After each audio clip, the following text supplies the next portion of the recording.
Something's gonna bring the change. Journeys we are meant to take. Something at the edge of space, calling us to fly away.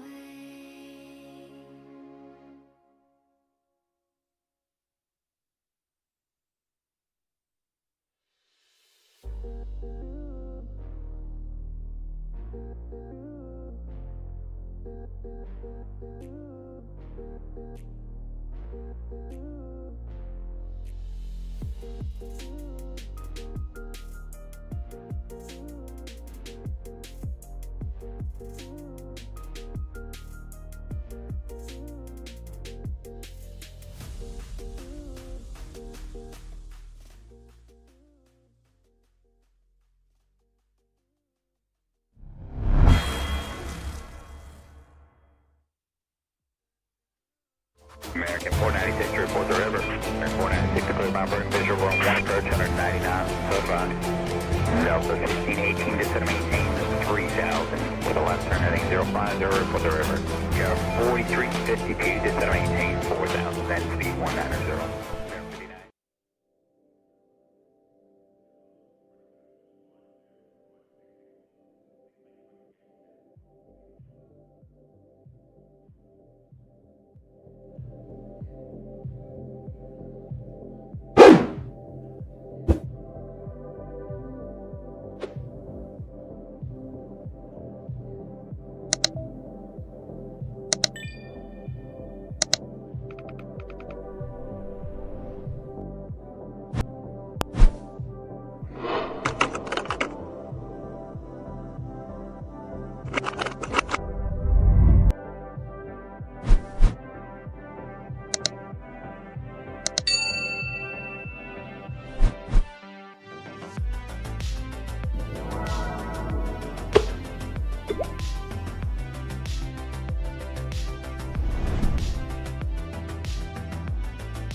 Yo, yo, yo, yo, yo.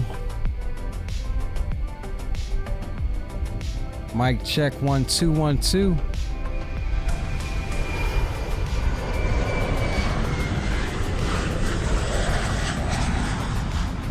Mic check, mic check. There we go. Now I can hear myself.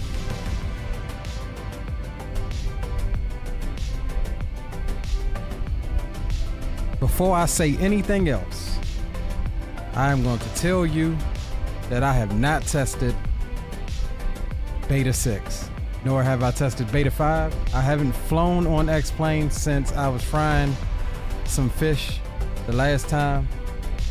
And so this is a very YOLO type night. We do have a contingency that's going to happen probably regardless of what happens here. But we're going to take the FlightFactor 757 or C32 in this case, just over the tree line from my house is Joint Base Andrews. This is normally the Vice President's airplane. However, they do use it to transport VIPs and stuff as well. And so as such, we're going to head on down to Boca, Chica. as there is some very high-level officials from the Pentagon and U.S. Air Force that need to get down there by tomorrow morning to view and watch SpaceX's IFT4, Integrated Flight Test 4, where they will be launching the 4th test of the world's largest rocket, over 2.5 times more powerful than the Saturn V, which is the rocket that sent the Apollo missions to the moon.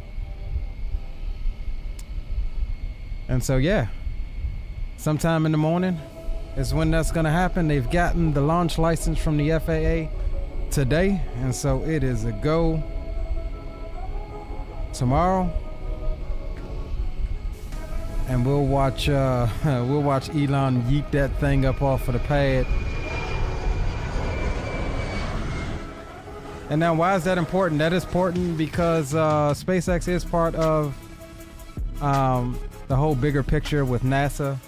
They have several contracts, both from NASA and the Artemis program, along with the U.S. Air Force. And they are currently launching very few, but they do have some contracts for the U.S. Air Force on the current rocket, which is the Falcon 9. And the Pentagon is actually eyeing Starship because they want to, or have been thinking about purchasing their very own Starship. What they're having in mind is suborbital cargo flights. Like, I mean, you take off from Texas or wherever the military would like to use, and you're in the battlefield or near the battlefield in less than an hour, versus loading up materials and stuff on cargo planes and taking 16, 17 hours to get around the world. That can be done suborbital in just an hour or so. I mean, think about it. One full orbit, it takes only 45 minutes. The astronauts on board the ISS see a sunrise and a sunset every 45 minutes. So anyways, what's going on, guys? It is your boy Leo. We're going to stop blabbing about. It is your boy Leo. We're here, like I said, at Joint Base Andrews, and we ain't been on here in a minute, so we'll see how X-Plane acts. And I will tell you off the bat, my Shade X program isn't working, so might seem very bright. That's because we're using Visual XP. We had to go with disconnect ground power. We had to go with just a random profile. D-Champ, welcome back to the ground crew, brother. Good to have you. Fires is in the house. Spawn and Salmon is in the crib. Uh-oh, that hot fish grease is on its way. Hey, bro, don't jinx me. We just getting started. So I ain't even gonna be hot tonight, bro. I'm just gonna expect it for what it is. This is supposed to be a double header type night. We'll land, get swapped out, and then we're gonna do some trucking on stream right after this stream. So if it crashes, we'll just go and truck. I'm not even gonna get mad about it. I'm just gonna be like, it is what it is, right? Hold me to that, y'all. Pilot Rocky, what's up, bro? Good to see you. Aviation Geek as well. Yeah, what up, Green? Saw the video you sent. Yeah, bro, that was crazy, right? She survived, but just imagine if she would have saw the airport the first time before she flew over it, she probably would have made it. But yeah, all right, so let me stop yabbing. We'll get the tunes down, we'll get the game sounds up, and which profile am I on? I'm on the correct one. However, I need to bring that speed up on that. All right, there we go. That's better. All right, battery can come on. Standby power auto. External power. Wait a minute, hold on. Are we getting all of our sounds here? Let's just see what we got.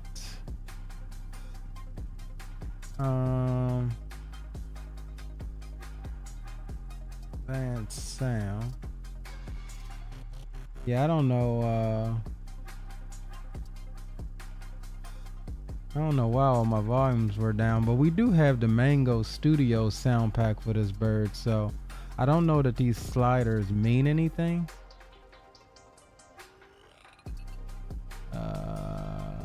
Airport, that can all stay low. Alerts and GPW. Alright, so we're gonna leave that like that. Alright,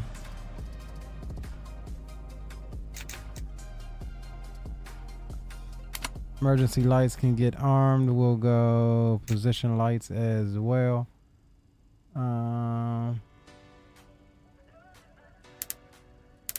I feel like something ain't working with my plane. I ain't gonna lie.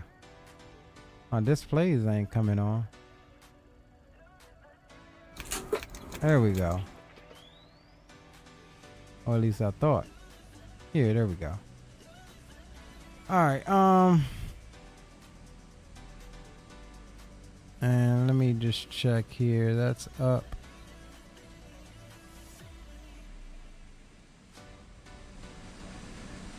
There we go.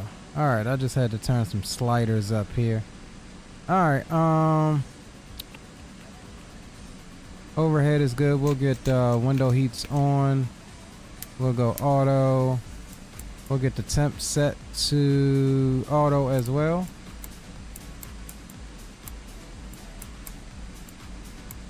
That is fine. Auto 1. Isolation valve, APU, that can come on. We'll start that here in a minute. Alright, up top, let's go nav. That is good. Anything else we need at the moment? I do not think so. Alright, let's go ahead and get some fuel.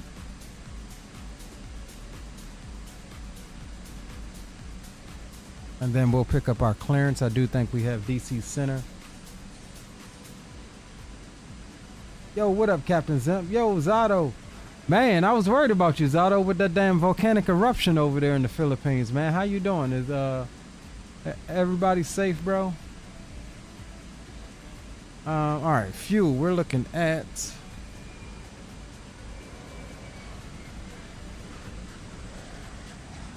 30,486. We'll drop that in. Let's see what we're looking like as far as weights. 24.2.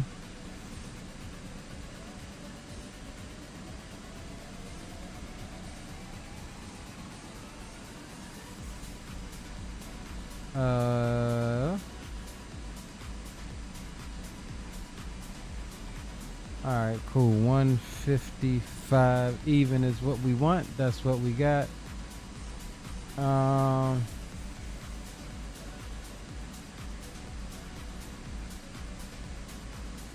right, airplane is getting loaded.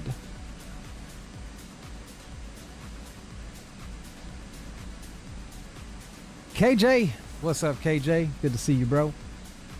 Pretty far from the volcano, so me and fam isn't affected. Okay, roger that, bro. Alright, let's see what we got here. Alright, fuel's coming down. We had a little more than we needed. Alright, so let's do this. Let's see here. Where is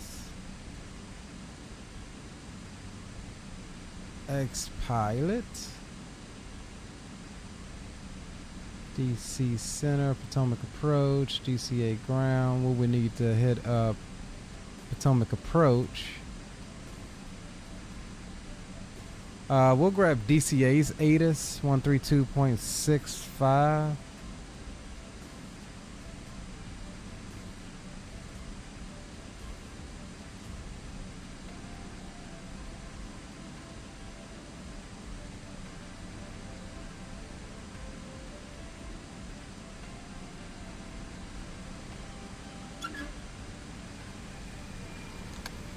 Advise on initial contact. You have information Bravo.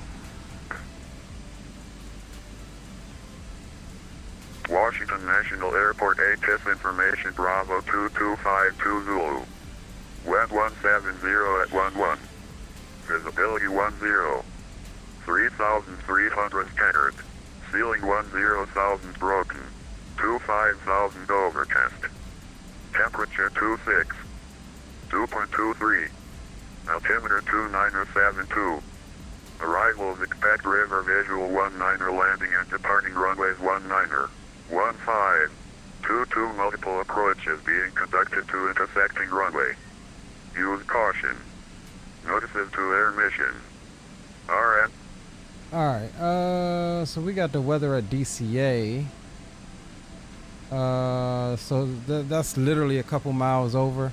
So we can expect to take off south. Potomac approach is on 119.85.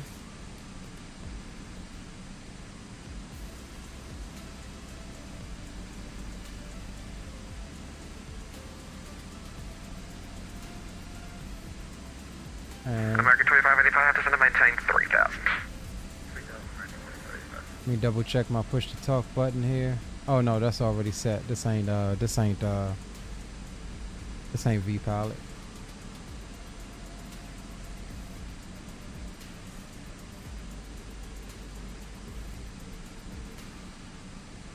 And Potomac approach, hello, Sam 86 on the ground at Joint Base Andrews with the weather, looking to pick up IFR clearance down to Brownsville.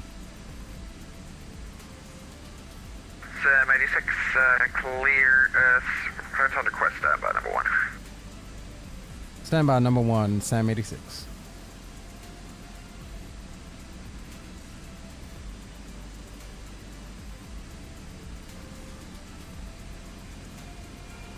Alright, so we can fly the Camp 1 or the Jefferson 1 or the Lincoln 1.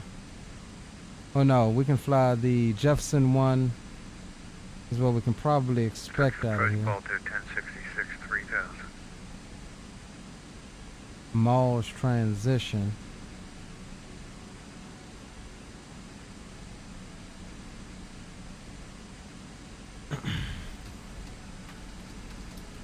Voltage 1066, just confirm you're squawking 3512, 3512. Check it. And departure United 155, request high.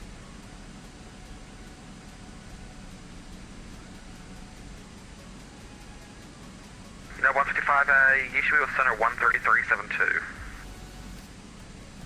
Roger, 13372, United will be tracking you. Volta 1066, we're on 3712. Volta 1066, thank you, you're ready to contact. Proceed direct to Razak, climb and maintain 1000. 1000, direct Razak, Volta 1066. American 2585, turn left heading 250. Turn left 250, American 2585. Alright, we're just waiting on the clearance here. 2585, when able, proceed direct to Fergie, and you're clear for the RNAV 19. Clear direct Fergie, and clear for the RNAV 19, American 2585. 554 to